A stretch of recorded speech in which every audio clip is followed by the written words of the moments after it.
Мексика. Вы думаете, что знаете эту страну? Пляжи Канкуна, текила, сомбреро – привычная открытка для туристов. Но это величайшая иллюзия. За этой открыткой скрывается территория, которую даже современная наука не в состоянии полностью объяснить. Мексика – это не страна, это колоссальный полигон аномалий, растянутый на 2 миллиона квадратных километров. Здесь под пирамидами текут реки из ртути. Здесь кристаллы вырастают до размеров секвойи.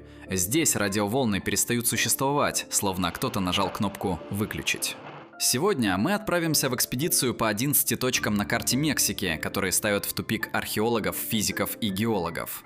Каждая из этих точек – это разрыв шаблона. Каждая – удар по тому, что мы привыкли считать реальностью. Обязательно досмотрите до конца. 11-я загадка заставит вас усомниться в том, знаем ли мы вообще хоть что-то о цивилизациях, которые жили здесь до нас. Поехали. Представьте себе помещение, в котором температура воздуха 58 градусов Цельсия, а влажность 100%. В таких условиях человек без специального снаряжения теряет сознание через 10 минут, а через 30 умирает. И именно в этом аду, на глубине 300 метров под пустыней Чиуауа, природа вырастила нечто, от чего у геологов перехватывает дыхание. Кристаллы селенита. Длиной до 12 метров, весом до 55 тонн. Каждый из них – это прозрачная белая колонна, пронизанная светом, как волоконно-оптический кабель. Они растут здесь уже около 500 тысяч лет, миллиметр за миллиметром, в абсолютной темноте, при постоянной температуре, в среде, насыщенной минералами. Никакого вмешательства, никакого проекта.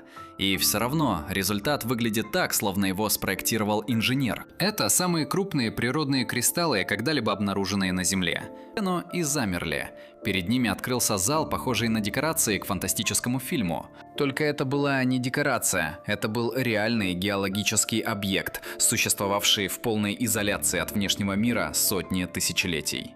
Официальная наука объясняет рост кристаллов стабильным насыщением подземных вод сульфатом кальция. Все логично, но ни один геолог пока не смог ответить на вопрос, почему именно здесь? Почему в одной конкретной полости планеты сложились настолько идеальные условия, что результат превзошел все, что природа создавала в любом другом месте? Случайность? Возможно, но слишком уж она похожа на расчет. Пещера сейчас снова затоплена грунтовыми водами, доступ к ней закрыт. Кристаллы продолжают расти. В темноте, в тишине, без свидетелей. Теотиуакан. Город, который к моменту расцвета Рима уже был одним из крупнейших мегаполисов планеты, 200 тысяч жителей, и при этом мы до сих пор не знаем, кто его построил. Ни одного имени, ни одной подписи, ни одного текста, который можно было бы уверенно приписать основателям. Даже название Теотиуакан – это слово из языка науатль, которое ацтеки дали городу спустя столетия после его гибели. Оно переводится как «место, где рождаются боги». В 2015 году археолог Серхио Гомес, исследуя тоннель под пирамидой пернатого змея, обнаружил на полу подземной камеры следы жидкой ртути. Большие объемы, разлитые целенаправленно. Ртуть – это не тот материал, который попадает под землю случайно. Ее нужно добыть, переработать и доставить. Это токсичный жидкий металл, который в древнем мире ценился как вещество, обладающее сверхъестественными свойствами. Зачем она там? Официальная версия – ритуальное использование. Ртуть блестит, отражает свет, выглядит как живое серебро. Вероятно, жрецы использовали ее для создания символических подземных озер или зеркал, имитирующих загробный мир. Но некоторые исследователи идут дальше. Они указывают на то, что ртуть в замкнутом подземном пространстве при определенных условиях создает мощное электромагнитное воздействие, а тоннель под пирамидой выложен пиритом, минералом, который проводит электрический ток. Пирит на стенах, ртуть на полу, замкнутая камера на глубине 15 метров. Совпадение? Наука предпочитает не углубляться в эту тему. В отчетах стоит сухая формулировка «требует дальнейшего изучения». Но камера остается там. И ртуть тоже. На стыке трех мексиканских штатов – Дуранго, Чиуауа и Коауила – лежит участок пустыни, который местные называют «зона дель силенсио» – «зона тишины». Площадь около 50 квадратных километров. С виду обычная пустыня. Песок, кактусы, раскаленный воздух. Но попробуйте включить здесь радиоприемник. Тишина. Попробуйте поймать сигнал GPS. Сбой. Компасы начинают вращаться, указывая в произвольные стороны. Впервые на аномалию обратили внимание в 1966 году, когда с полигона White Sands в Нью-Мексико запустили испытательную ракету «Афина». Ракета должна была лететь на север. Вместо этого она резко изменила траекторию, отклонилась на сотни километров к югу и упала именно здесь, в зоне тишины. Совпадение сочли неудачей. Но затем в 1970 году здесь же упал разгонный блок ракеты «Сатурн». А потом обломки верхней ступени. 3 раза подряд разные объекты из космоса падали в одну и ту же точку. Геологи нашли в почве аномально высокую концентрацию магнетита, минерала с сильными магнитными свойствами. Это может объяснять поведение компасов, но полное подавление радиосигнала? Притяжение падающих объектов? Официальных ответов нет. Зона тишины расположена на той же широте, что и Бермудский треугольник и египетские пирамиды, на 33 градусе северной широты. Простое совпадение координат? Может быть, но 3 совпадения подряд – это уже статистика.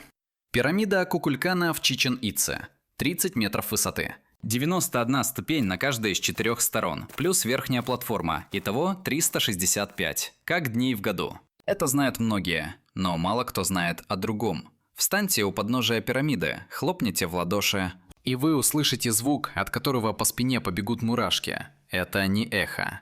Это чирп, нисходящий тональный сигнал, точная копия крика священной птицы Кецаль.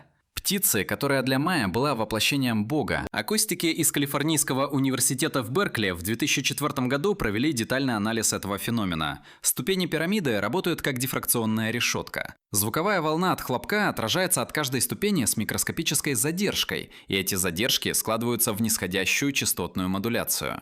Результат – звук, неотличимый от крика живой птицы. Но вот вопрос, который не дает покоя исследователям. Случайно ли это? Для создания такого эффекта нужно точно рассчитать высоту и глубину каждой ступени, угол наклона, материал покрытия. Строители Чичен-Итцы не имели компьютеров. У них не было акустических лабораторий, и тем не менее они встроили в каменную пирамиду звуковую программу, которую современные инженеры смогли воспроизвести только с помощью цифрового моделирования. Наука называет это возможным совпадением архитектуры и акустики. Но совпадение не объясняет, почему именно крик Кецаль, почему именно той птицы, которую майя считали голосом Бога. Ответа нет. Митла. Город мертвых на языке науатль. Запотекская столица загробного мира в штате Оахака. На поверхности руины, украшенные геометрическими узорами такой точности, что они выглядят как печатная плата. 14 различных мозаичных паттернов, выложенных из отдельных каменных элементов без единой капли раствора. Каждый элемент подогнан к соседнему с допуском менее миллиметра. Но главная тайна Митлы – под землей. Испанские хронисты XVI века описывали обширную систему подземных тоннелей и камер, уходящих глубоко под город. Миссионер Франсиско де Бургоа в 1674 году писал, что местные жрецы уходили в подземелья на ритуальную смерть и не возвращались. Входы существовали, их видели, их описывали, а потом испанские монахи замуровали их. Навсегда. Современные археологи подтверждают, под метлой действительно есть пустоты. Георадарные исследования фиксируют аномалии на глубине до 20 метров, но копать нельзя, объект находится под охраной, а мексиканские власти не дают разрешения на масштабные раскопки. Замурованные входы остаются замурованными, что за ними неизвестно. Сапотеки верили, что тоннели ведут в Лиоба, место отдыха для душ умерших. Буквально, загробный мир с физическим входом. Мы знаем, что тоннели существуют. Мы знаем, что входы были сознательно уничтожены. И мы знаем, что никто не торопится их вскрывать. Вопрос – почему? Ла-Вента, Сан-Лоренцо, Трес-Сапотес, побережье Мексиканского залива. Здесь, в душных тропических джунглях, стоят 17 каменных голов, высеченных ольмеками, древнейшей цивилизации Мезоамерики. Датировка от 1500 до 400 года до нашей эры, то есть за 3000 лет до Колумба. Каждая голова от 1,5 до 3,5 метров в высоту, вес до 50 тонн. Материал – базальт, доставленный из карьеров в горах Тустла на расстоянии 80 километров.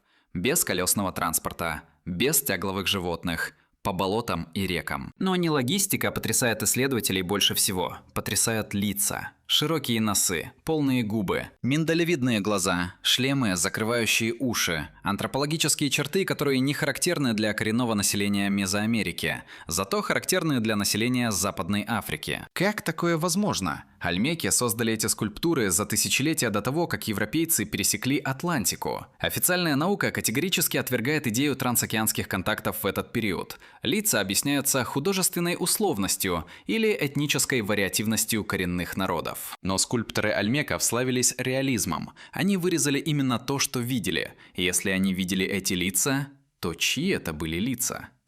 Полуостров Юкатан. На первый взгляд, плоская известняковая плита, покрытая джунглями. Ни рек, ни озер, ни ручьев. Вся вода под землей. И вот что скрывается под этой невзрачной поверхностью. Система подземных рек и затопленных пещер протяженностью более 400 километров. Самая длинная – Сак-Актун. Это не просто пещера, это подводная магистраль, соединяющая тысячи сенотов, провалов в известняке, заполненных кристально чистой водой. Археологи-дайверы нашли на дне сенотов человеческие кости возрастом более 12 тысяч лет, керамику, ювелирные изделия, останки мегафауны ледникового периода. Для майя сеноты были священными порталами, входами в Шибальбу, подземный мир мертвых. Они бросали в них жертвенные дары – нефрит, золото, человеческие тела. Но масштаб подземной системы стал понятен только в 21 веке, когда пещерные дайверы начали картографировать тоннели с помощью гидролокаторов. 400 километров подземных водных артерий. Единая гидрологическая сеть, питающая весь полуостров. Это как если бы под вашим городом проходила система трубопроводов, о которой никто не знает. Только здесь трубопроводы возникли естественным путем. Или нет? Некоторые тоннели имеют подозрительно правильную геометрию. Стены местами отшлифованы. Пересечения выглядят как спроектированные развязки. Геологи говорят «карстовые процессы». Но 400 километров карстовых процессов с такой регулярностью – это, мягко говоря, необычно. Вернемся в Чичен-Ицу. Каждый год 20 марта и 22 сентября, в дни весеннего и осеннего равноденствия, на северной стороне пирамиды Кукулькана происходит явление, ради которого сюда съезжаются десятки тысяч человек. Когда солнце садится, на балюстраде лестницы появляются треугольные тени. 7 четких треугольников света и тени, которые складываются в изображение гигантской змеи, ползущей с вершины пирамиды к ее подножию, каменной голове Кукулькана, вырезанной у основания лестницы. Змей света соединяется со своей каменной головой. Бог спускается на землю. Для создания этого эффекта нужна абсолютная точность ориентации здания по сторонам света. Отклонения даже на 1 градус и тени не сойдутся. Нужен точный расчет высоты и ширины каждого яруса. Нужно знать угол падения солнечных лучей в конкретные дни года с точностью до минуты. Майя сделали это в 9 веке нашей эры. Без телескопов, без тригонометрических таблиц, без компьютерных симуляций. Они встроили в каменное здание световую программу, которая безупречно работает уже больше 1000 лет и будет работать еще 1000. Архитектура как операционная система. Камень как носитель кода. Мы уже говорили о ртути под пирамидой, но это лишь фрагмент. Под всем Теотиуаканом скрывается целая сеть тоннелей, о масштабе которой стало известно только в последнее десятилетие. В 2003 году проливные дожди размыли грунт у подножия пирамиды Пернатого Змея. Открылся вход в тоннель, который не использовался примерно 1800 лет. Археолог Серхио Гомес и его команда потратили 10 лет на его расчистку. Тоннель протянулся на 103 метра и завершился 3 камерами на глубине 18 метров. Внутри нашли более 100 тысяч предметов. Ракушки, обработанные в форме человеческих зубов, резиновые мечи, нефритовые статуэтки, кошачьи скелеты, зеркала из перита и следы ртути. Потолок одной из камер был покрыт блестками из толченого перита, которые при свете факела создавали эффект звездного неба. Но самое интригующее – это результаты электрорезистивной томографии, проведенной под дорогой мертвых, главным проспектом Теотиуакана. Сканирование показало наличие еще одного, значительно более глубокого тоннеля, который пока не вскрыт. Его контуры повторяют линию дороги мертвых на поверхности. Город над городом. Зеркальное отражение. Кто и зачем продублировал свой город под землей? Зачем создавать подземное звездное небо? Зачем разливать ртуть в камерах, куда живым вход был запрещен? Ответов нет. Есть только тоннели, ведущие все глубже. Это не древняя тайна. Это современный кошмар. На юге Мехико, среди каналов Сочимилька, остатков ацтекской системы плавучих садов Чинампас, есть крошечный остров. Каждое дерево на нем увешано куклами. Сотни кукол. Без голов, без рук, с пустыми глазницами, прибитые гвоздями, привязанные проволокой, покрытые грибком и плесенью. Остров создал один человек – Хулиан Сантана Баррера. По его словам, в 1950-х годах он нашел в канале тело утонувшей девочки. Вскоре после этого он начал слышать шепот, плач и шаги. Чтобы успокоить дух ребенка, он стал вешать кукол на деревья, одну за другой. 50 лет подряд. В 2001 году Хулиан был найден мертвым, утонувшим. В том самом канале, где когда-то нашел тело девочки. Сегодня остров – туристический объект, лодки с посетителями курсируют по каналам. Гиды рассказывают легенды, но местные, живущие в Сочемелько, на остров не ходят. Они говорят, что куклы двигаются, что ночью можно услышать плач. Что это место не для живых. Можно списать все на суеверие, но у этого острова есть документально зафиксированная аномалия. Электроника здесь работает нестабильно. Камеры глючат. Батареи разряжаются быстрее обычного. Ученые из Национального автономного университета Мексики проводили замеры и зафиксировали колебания электромагнитного поля. Объяснение? Возможно, разложение материалов кукол. Возможно, что-то другое. Графа «Выводы» в отчете осталась пустой. И, наконец, последняя тайна, та, ради которой стоило досмотреть до конца. 20 марта 2019 года, день весеннего равноденствия. Тысячи людей собрались у подножия пирамиды Кукулькана в Чичен Ице, чтобы увидеть тень змея. Солнце садилось. Тени ползли по ступеням, и в этот момент фотограф Хосе Хименес зафиксировал яркую зеленую вспышку, бьющую вертикально вверх от вершины пирамиды. Фотография облетела мир. Зеленый луч, уходящий в небо прямо от пирамиды. Скептики немедленно объявили это зеленым лучом, редким оптическим атмосферным явлением, возникающим при закате Солнца. И действительно, зеленый луч – документированный оптический феномен. Он возникает при определенном состоянии атмосферы, когда солнечный свет преломляется так, что на долю секунды становится виден зеленый спектр. Но вот проблема. Зеленый луч появляется на горизонте, над линией заката. А здесь луч зафиксирован точно над вершиной пирамиды, вертикально. В день равноденствия. Именно тогда, когда тень змея завершает свой путь. Простое совпадение оптики и геометрии? Или строители пирамиды знали о преломлении света больше, чем мы думаем? Мы точно знаем одно. Майя были одержимы астрономией. Их календарь рассчитывал солнечный год с точностью до минуты. Их храмы ориентированы на звезды с математической безупречностью. Могли ли они спроектировать здание так, чтобы в определенный день, в определенный час, при определенном положении Солнца, над его вершиной возникал луч зеленого света? Наука говорит, нет, это невозможно. Но фотография существует, и тысячи свидетелей существуют. А пирамида стоит и ждет следующего равноденствия. 11 точек на карте, 11 разрывов в ткани того, что мы привыкли называть понятным миром. Кристаллы, растущие 500 000 лет в идеальной темноте. Ртуть, текущая под пирамидами цивилизации без имени. Зона, где замолкает радиоэфир. Пирамида, которая кричит голосом птицы бога. Лабиринт мертвых с замурованными дверями. Лица другого континента на каменных колоссах. 400 километров подводных тоннелей. Световая программа, записанная в камне 1000 лет назад. Подземный город зеркала, остров, где плачут куклы, и зеленый луч, бьющий в небо из вершины пирамиды. Мексика – это не туристический маршрут. Это территория вопросов, на которые у нас нет ответов. И, возможно, главная ошибка современной науки в том, что она слишком быстро закрывает эти вопросы словом «совпадение». Пока мы смотрим в космос в поисках иного разума, главные тайны лежат у нас под ногами, буквально. Под слоем известняка, под фундаментами пирамид, под водой, в которую никто не решается нырнуть.